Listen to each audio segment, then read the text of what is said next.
Ej, da li se sećate prošle jeseni kada su nam se one čudne stvari dešavale? Misliš ono kada sam bio zaglavljen na 5. spratu? A ja nisam mogao da pronađem telefon? Da, to je bilo baš čudno. Sva sreća pa se sve to desilo samo jednom.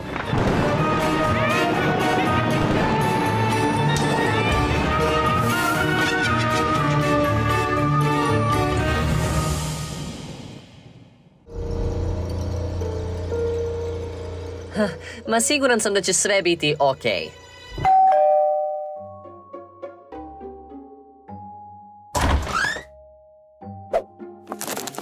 Jel neko naručio paket?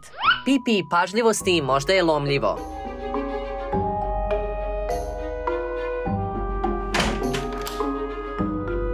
Šta bi to moglo biti? Postoji samo jedan način da saznamo.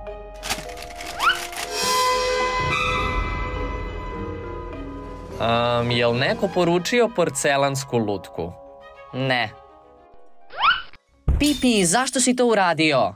Ovako počinju svi horor filmovi. Dobiješ čudnu lutku u pošti i jezive stvari krenu da se dešavaju po kući. Ova lutka je ukleta. Pazite šta vam kažem.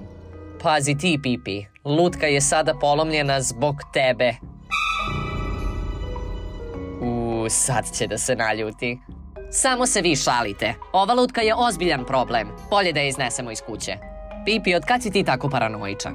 Odneću je u svoju sobu. Možda mogu ponovo da je zalepim super lepkom. Ali Gudi!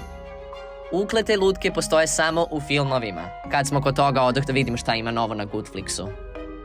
Ja onda idem da prošetam. Gde sam ostavio taj lepak? Bio mi je danas u ovoj fioci. Otkud lepak sada tu? Ovi filmovi su tako predvidljivi. Znao sam da će se pojaviti iza nje. Dajte malo originalnosti. Šta? Otkud ona u filmu? Pipi nije uopšte smešno. Pipi? Pipi! Ćuri? Šta mislite, kako će se ova priča razrešiti? Pišite nam svoje nagađanja u komentarima.